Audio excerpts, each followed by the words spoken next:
Okay, so I am going to start sharing my screen. Here we go.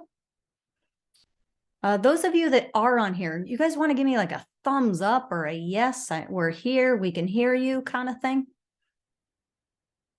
I can hear you. Thank you. Thank you, Lisa. Noel, are you there? I see you on here too. Glad to have you.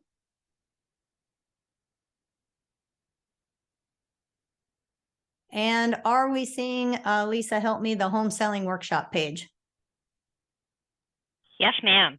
Okay, you're the best. Thank you so much. Okay, so again, this is for this month. We're planning on having this be, we're going to admit Melanie here. Thank you for joining us, Melanie. We are just now starting. This is March 2023, our home selling workshop. These are and have been done in person. We happen to pick a perfect rainy day to start having them virtual. So there's some good luck there. Looking forward to presenting this, but it is our first time. So I do ask you guys to extend us a bit of grace because I'm not entirely sure what's going to happen. Already we have one small glitch. I got to get my presenter notes here.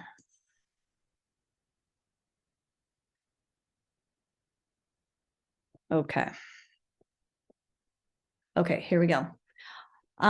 So thanks for being here. This can be interactive. If you have questions about the market, if you're a realtor on here and you have questions just about anything, about what I'm doing, how you might replicate it, let me know. I am here on all levels to help buyers, sellers, and realtors at every different place in their career.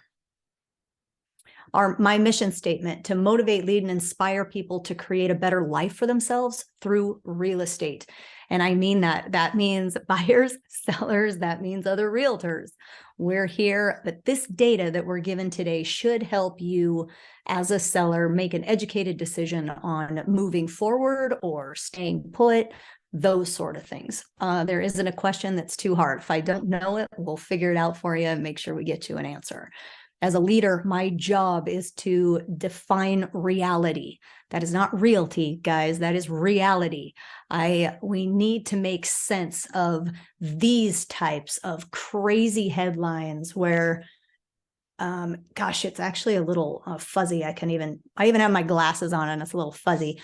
But these are the kind of headlines we were seeing. Arizona set to blow up, the housing market warnings we're getting left and right. This guy who has nothing good to say about Arizona's real estate market and just creating an immense amount of fear.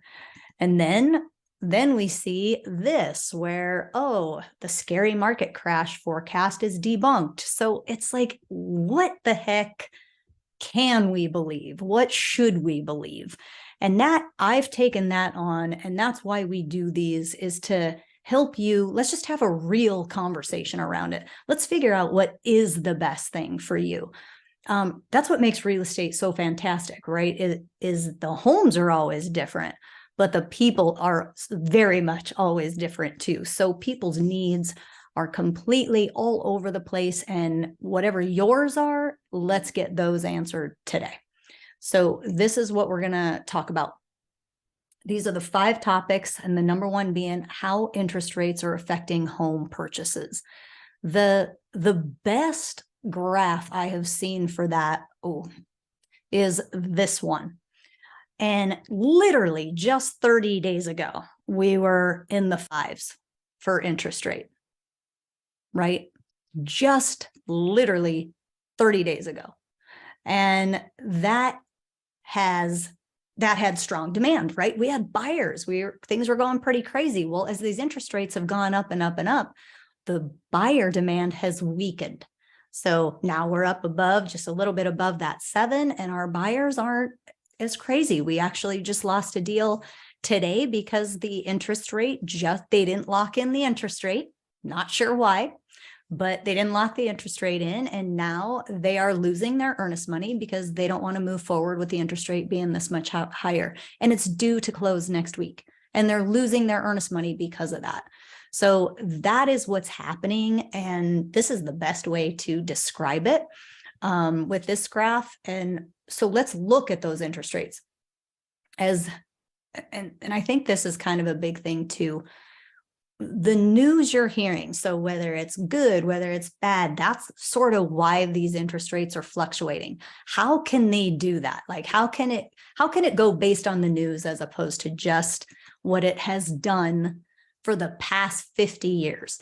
Look at this. And I'm going to get to the answer to my own question here, but the 10-year treasury yield is what the 30-year mortgage rate follows.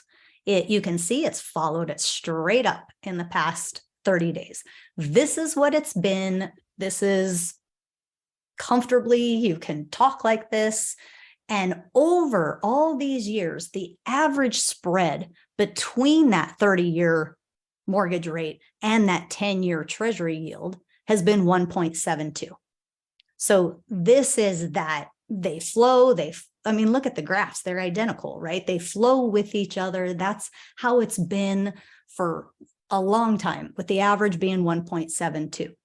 Well, right now, due to all this weirdness, this uncertainty, these banks going belly up, just crazy stuff. Currently now, that spread between the two is 3.04. Now, why is that, right? What's the purpose? Why are they doing it? And my opinion of it, let me make it this loud and clear. My opinion of why this is happening is that those interest rates they're already stacked for if something crazy happens, right? So if something does happen that's really weird, that makes that 10-year treasury yield go up, we still have some room where our interest rates don't have to jump so fast. So it's like they're taking care of that stuff. And this is my total and true belief. I got this great quote from Ali Wolf, a chief economist, and I'm just going to read it right here. You guys can read it too, but the 30-year fixed rate mortgage has traditionally been on average of 1.7 higher than the 10-year treasury yield. Now, if that spread were to normalize, right, if we were just to go back to normal, our interest rates would be in the mid fives. So to me, they're just padding these weird things that are happening so that I don't believe in any way, shape, or form that we have to worry about something really crazy going on, because I don't believe a 7% interest rate is that crazy. Now, I got a big mountain to climb to convince other people of that, but maybe it's just because of the years I've been in this business. I've been in here so long. I've seen interest rates at 7% before and the sky wasn't falling. Yeah. But what it is meaning, and for you sellers out there, this is so, so, so important. You must be prepared to get an offer in which they are asking you for seller concessions. They are asking you for money so that they can buy down their rate. That money comes off your bottom line. Please don't snub your nose at it. That is what is keeping this market and these buyers in the game. So be prepared for that type of loan. The adjustable rate mortgage, it's not the same arm that made us go ballistic and crazy back in 2008, 9, and 10. It isn't that same one what people were doing in 2005 that created that horrible moment in time. We're going to admit another person here. It is very, very different. You have to qualify for it. Oh, Lisa, I see you raised your hand. Please share. Lisa, maybe write your question and I'll see it in the chat. I think we have everybody on mute so we don't get too much interruption. So sellers, be prepared for those types of loans. Just look at your bottom line and help those buyers get into your home. If you really want to sell it, odds are you're going to get an offer, something similar to that.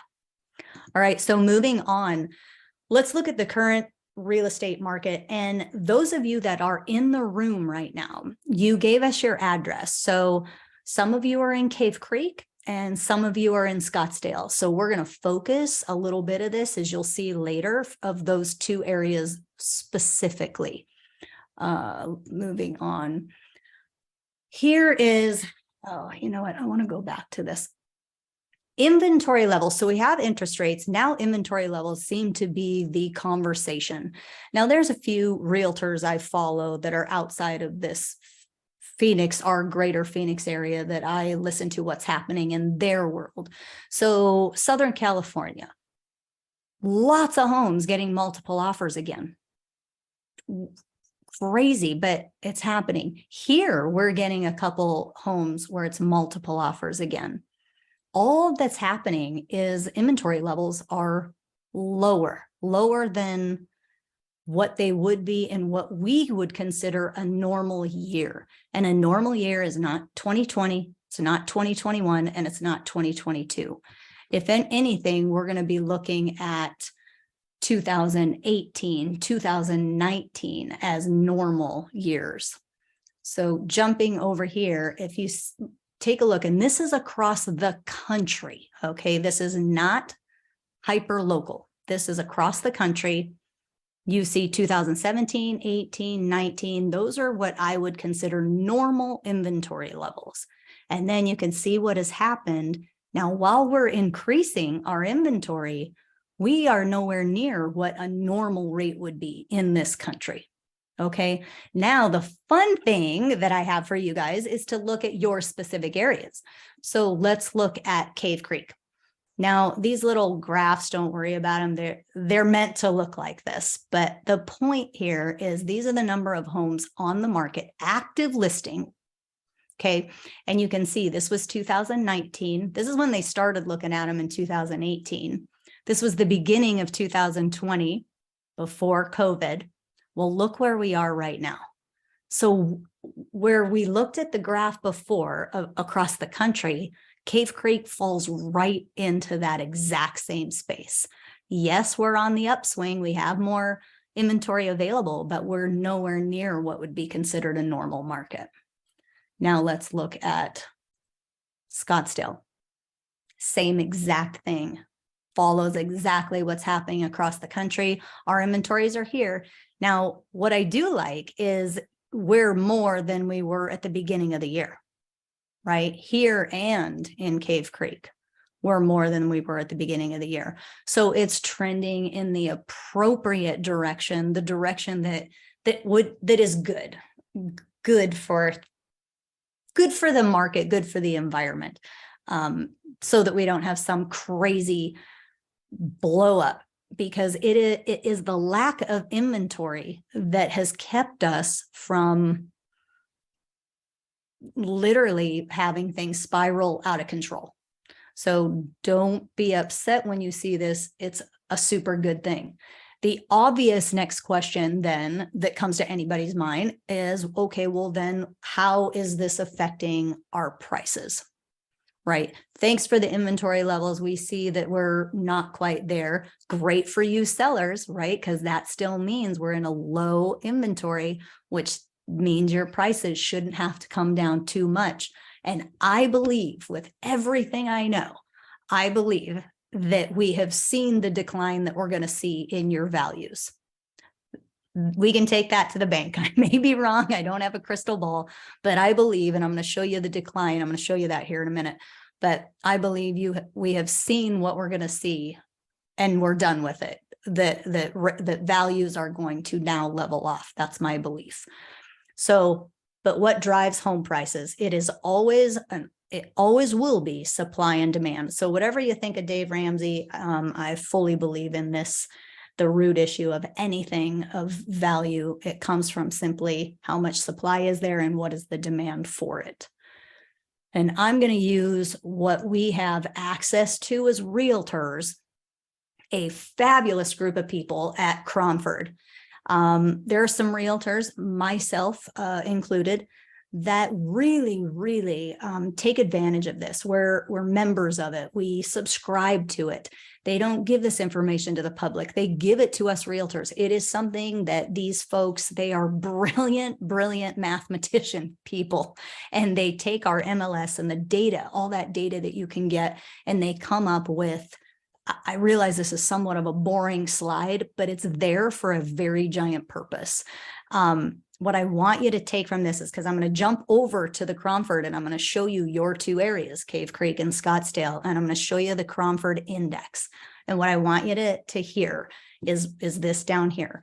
The Cromford Market Index is a single value that indicates the balance of the residential resale market. So values below 100 indicate a market that favors buyers. Values above 100 indicate a market that favors sellers. So if it's exactly at 100, it's going to be a balanced market, okay? And I have to do this because I really want you to see actual Cromford. So making sure, hopefully you guys can all still see this, but what makes this graph so cool is it's going to show you over time where that balance of supply and demand actually is, where it exists. Remember, I told you 2019, maybe let's click in 2018 too. Remember, I said those are the last normal markets. Look where our 2023 line is and how similar it is to the 2018, 2019 graph. There is just nothing to be afraid of. There isn't anything going crazy here. We're fine is basically what I'm trying to say. You can see these graphs up here. Look at these ones. This is the 2020, 21, and 22 graphs of showing how crazy seller markets we were in. But with all the data that they put together, we are now back to just what is considered normal. There wasn't anything going crazy in 2018 and 19 that would make you worry that we're repeating that. Those were great markets. So having said that, let's take a look at Scottsdale. So Scottsdale, you see our pink line right here. Look at that. It's exactly on the same one. It's 1 point, not even 1 point different than 2018. So again, allow this. I want to be this voice of reason, the one that isn't panicking about things going sideways or this big market crash or adding more fear. There isn't anything in the data that shows anything crazy is going to happen. I wasn't this meticulous about paying attention to this kind of stuff when I was in business back in 2005. I was just selling a ton of houses. But then 2008 and 9 and 10 came and I lost a lot. I will never let that happen again. And so that is why I prescribe to Cromford, why I listen, and why I want to share it with you. So really, really good stuff, really important. Let me look at, I do have a question in here. Question is, have you found sellers are saving more money overall, giving seller concessions rather than price reductions? I think that's a great question. So to me, it doesn't, your bottom line is your bottom line for you sellers. It doesn't matter how you give it. I have had sellers, and please listen to me loud and clear. I have had sellers say things like, I'm not giving them money for their closing costs. If they want to buy a house, they should be able to afford their own closing costs. I've got my own closing costs. While that's fine, then they're going to give you a lower price. It's all relative. So to me, I don't think it's just a matter of their bottom line. I couldn't tell you if seller concessions rather than a price reduction is doing anything. But what I can tell you is, according to Cromford, and all the data that they have, those seller concessions affording the buyer the buy down, 2-1 buy down, 3-2-1 buy down, that is what is saving our market right now. So that's why sellers, don't be surprised when it comes your way. So hopefully that helps you, Lise, on that. Okay, let's jump back to where we were before. I thought this was a very fun view. Just kind of some cool info. Chandler is the hottest market right now. So I know none of you in here are from Chandler. You all gave us your addresses. None of you are from Chandler, but you are from Cave Creek and Scottsdale, and you can see they are above that 100. That is their Cromford Market Index. You are in a seller's market. You are in a very normal market, something similar to 2018 and 19. Nothing crazy, nothing bad. You're in a good spot. There are some buyer markets right now. Clean Creek is a buyer's market. Maricopa, Buckeye, they are buyer markets. Surprise, Goodyear, more right there hovering around that 100 Cromford Market Index, meaning they're a balanced market. So I thought this was a fun kind of overview, just looking at the whole thing. So jumping over here. How much have prices fallen from the peak? Now, this goes back to across the country. Across the country, and I put Case-Shiller, the FHFA, and the Moody's Analytics is where we get this info. So you guys can reference it yourself. Want to make sure you know where I get it. But these are just what they say as far as prices fallen overall. So I don't know what's the discrepancy. How do they get these different numbers? You can research how they do it. But the point is they do show that values have decreased. Here, it doesn't say anything too crazy. But again, I wanted to get more specific for you. I wouldn't come on this if it wasn't talking to me specifically. So let's actually give you some specific information. You in Cave Creek, your average sales price of this month is $811,000. That's in March right now. Last year at this time, it was $1,108,000 average sales price.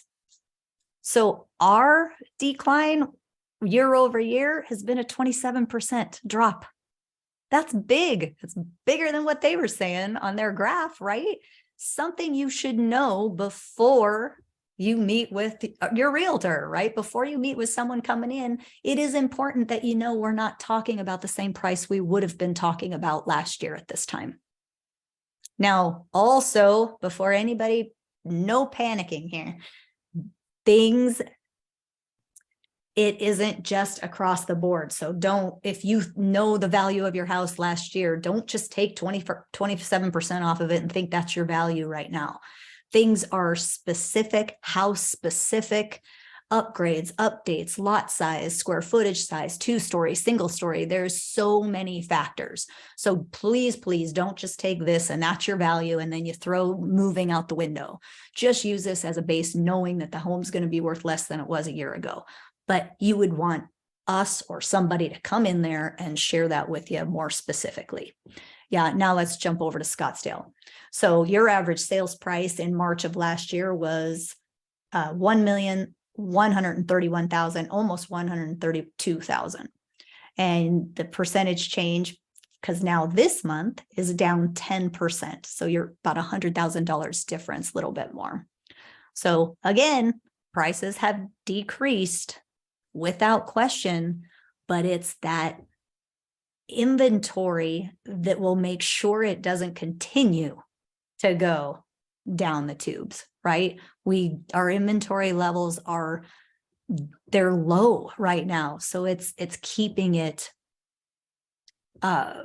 the balance of that seller and that buyer demand, it's keeping it in a space that is safe. If there's anything that I'm more concerned about than the other, it's not interest rates. I feel like we'll get through interest rates, no problem. It's this inventory. What happens? But I think the minute those interest rates go down even a little bit, it's going to spark exactly what it needs to do. So moving on. So the top 5 things to know about choosing a realtor. And if you guys are here, I want you to write these down, take it to the bank. This stuff I will die on this wall with you because these 5 things are something I really want you to know and to ask anybody that you would list your home with. Number 1, will you unconditionally cancel my listing agreement if you are not doing your job? If they do not answer yes to this question, move on to a different realtor. Number 2, do you have a database of active buyers that you can show me? If so, how do you work to match them with your listings? If they can't tell you and even show you a database that they literally have, we call ours buyers in waiting, that specifically want what you have to sell, move on. And then if they do and they can show you that, then you want to ask, okay, exactly what do you do to match them up with my house? And it's a very easy thing. We text, call, and email them your house. And we do it when it's in the coming soon phase. So we're way ahead of it even going live on the market. Number 3, definitely find out and get some actual results compared to other agents. This is a big one too, because you don't want data from the last 2 years. You want data from a career, an entire career of being in the business, because the last 2 years, if everybody didn't show they were selling it above asking price, then they were doing something wrong. So again, they're not normal years. So don't compare just those two. Make sure you go back a good chunk of years and see how they compare overall to the agents around. Photography. Buyers buy homes based on photos. Photos, please hear me. Photos are not meant to help somebody buy a home sight unseen. Photos are marketing. They are there to create interest and excitement. You want to get those buyers inside your home. So you don't put 85 photos. That is not conducive to helping you sell your home. People will find something wrong with it. Put out, now if your home's huge, we're going to put out more than if your home's small. So I got to be really careful if not saying a specific number, but you got to put the best photos out there. You got to use drone, you got to use twilight, and that's the best marketing you can get, because people are going to they're going to look at the photos. If the photos aren't interesting, they're not looking any further. And then the last thing I want you to make sure you're doing when you're interviewing your realtor is get testimonials, find out what's really happening. What does the world say about this specific agent? Zillow, I don't really talk great about Zillow, not a big fan of what they've done with our industry, but bottom line is they vet every single testimonial that comes across. It doesn't get on if it's not a viable URL, if it isn't a real testimonial. So those testimonials you can count on. And then the second place is Google. Google is a place, Google doesn't mess around. So that is another place you can count on. So those things I would check out before hiring any realtor. So those are the 5 things that I want you to know about when choosing a realtor. Now we only have 2 more things to do, and I want to get through this because I don't want to take your whole night, but super, super important, 5 mistakes to avoid. This is just in your home. When you put your home on the market, not having a marketing strategy. Truly, truly, I have seen it happen where it's just, let's put this out there. I've seen people just take the price that the homeowner wants and just let's get it on the market and see what happens. That is not a marketing strategy. Don't do that to yourself. And the reason you don't want to do it to yourself is because of number 3 on this list, high days on market. If you're just throwing it out there, seeing what happens, and you get 30 days later, 45 days later, 60 days later, and then you decide to put together some sort of marketing strategy, you are too far behind the ball. Behind the ball, not sure that's the right verbiage I want to use. You are just too far behind at that point. Those first 2 weeks are critical. Those first 2 weeks is when everything happens. So definitely don't overprice your home. How would you know that? You got to talk to a trusted source. You definitely have your opinions and your thoughts around value, and together you're a team and you decide what that right price is. Avoid not doing open houses. Open houses are a whole different level of marketing now because of the internet. It is not just the signs that are put out in front of your home. It is out there on the big 3. It is out there on multiple sites. And when you do an open house, it ups the ante. It moves your property up, and it moves your property to different areas where people want to come see it without calling a realtor. And a lot of people want to do that at first, and then they call the realtor when they find a house they're interested in. So open houses are huge for your marketing plan.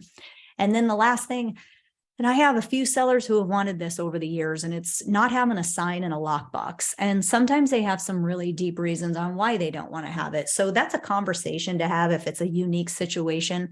But if you're just like, I really don't want to have it, just not a good call. Our marketing signage, we changed it. And when we changed it, and it's bigger and better now, it created a literal 3 times difference in inbound phone calls from what we used to do when we just used the plain realtor sign. So really, really important, that signage. Don't underestimate it, I guess is what I'm saying. And then the lockbox, our lockboxes are safe. You can't get in there if you're not a licensed agent. And when you do get in there, we know exactly who you are and the date you got in. And it's only accessible to licensed realtors. So there is tons of safety within that. Avoid not having it because, man, when somebody wants to see your house, it's going to be at your permission, but the convenience of having that key right there is essential, even if you don't even want to give an agent the knowledge that it's there. So little bit of conversation around that you might want to have if you choose to put your home on the market. And the last thing is the very first steps in order to prepare your home to put it on the market. For some people, this might happen 6 months in advance, right? You may need to start focusing on this as you're thinking about putting your home on the market. Number 1, declutter. I cannot tell you guys how much that declutter is going to add to your bottom line. You might hear it, you might have read it, but people truly actually like to look at your photos or your cool personal art and stuff like that. You don't want them looking at that stuff. You want them looking at your home. So get all that stuff out. Certainly, they don't want to be looking at your mail. They don't want to be looking at your clutter you have anywhere, or rather, you don't want them looking at it. Any deferred maintenance. So if there are some things you've been putting off, now is the time to do those. A year ago, I would have told you don't have to do a dang thing. You don't even have to declutter. Let's put a sign in the yard. That's not the case right now. So it is super important that you fix those things, which leads me to a question that I have been asked numerous times when I have gone to listing appointments. And that is, do I need a pre-selling inspection? Meaning, should I get a property inspection, fix everything that's wrong so that when the buyer has their inspection, very little, if anything, is going to come up on it. It is not a bad idea in this market. Buyers are already in that place of uncertainty, a little bit of fear. The less amount of things that come up on an inspection, the better. But I do believe the answer to this question is market driven. So now I say yes, it is worth the few $100s on a trusted inspector. It is worth it. Preparing your home for photos. We have a 75-point checklist. If you would like a copy of that, we will email that to you, because you're wanting to prepare your house to look the best on photos. Because what did I say earlier? If they don't like the photos, they're not even going to read the rest of the story. Yeah. And then the deep cleaning. Deep cleaning is going to cost you a few $100s, and the return on that investment is exponential. You will make thousands and thousands of dollars back because your home is clean. So when I say clean, I literally say you can eat off the garage floor clean. Did I say this a year ago? No, it wasn't that essential. Now, yes, it is. It has to be clean.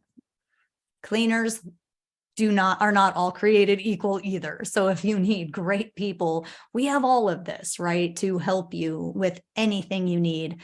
But if you don't use us or don't call us, take these to the bank, because I promise you it's going to be a good thing and it's going to return high for you.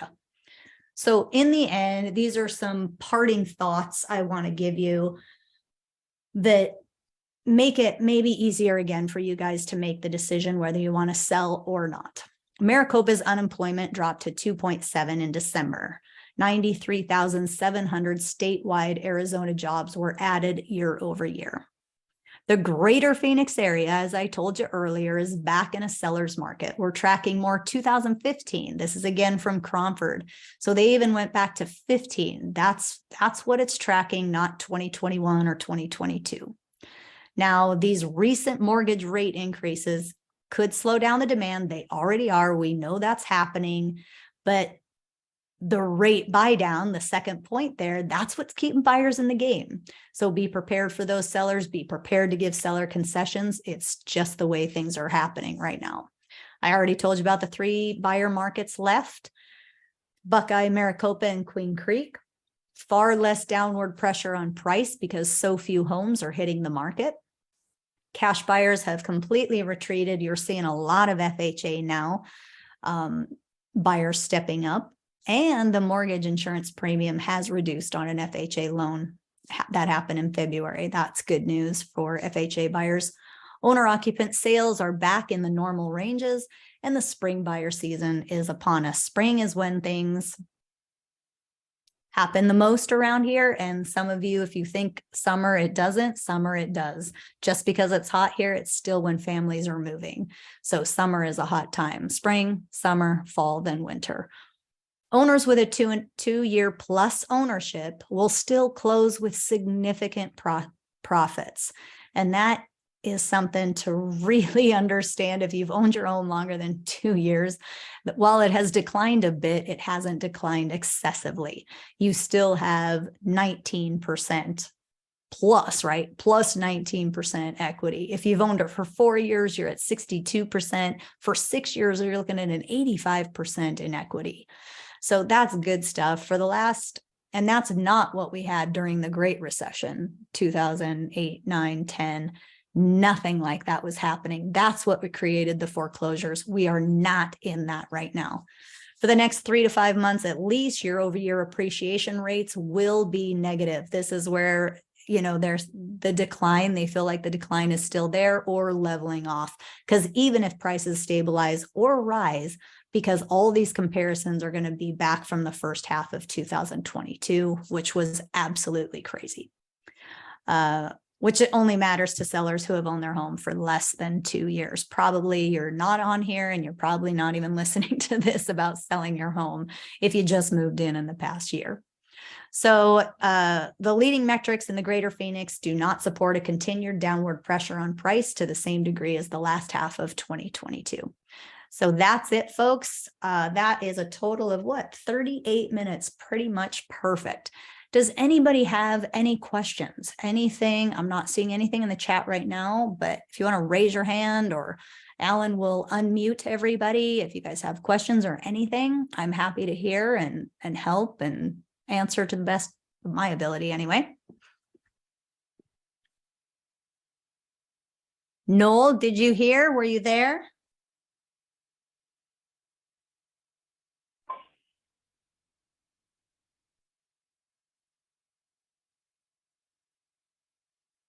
Okay, good stuff. If anybody, you guys are great. I just appreciate you being here. Again, this is our first one. We'll have this recording. It's going live on the Cave Creek, Arizona. Oh, Lisa, please, you have a question. No, I don't. Sorry. That's all right. That's totally fine. I love that you're here, though. Good stuff. Cody, thanks so much for doing this. It's a wonderful job. We really appreciate it. I certainly have a lot of questions, but there are probably more questions than I can narrow it down to right now.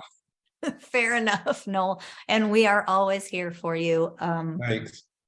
You betcha, 100%. Always here. And say hi to your lovely wife for me. Hi, I'm here. Oh, hello. Hello. Big hugs to you. Good to hear you. Hug to you too. Thank you. All right, you guys. Well, thanks again for being here. Gosh, we had about 6 people sign up. So people kind of came in and kind of went out. So we'll be following up with everybody either way. But thanks for being here. We will be doing this the 3rd Wednesday of every single month. We might change the time to be a bit earlier, starting in May. We are not doing one in April. I will be out of the country, but team will be here working hard for you. If you need us, give us a call. Thanks so much. Thanks, Cody. Thanks, Cody. You betcha.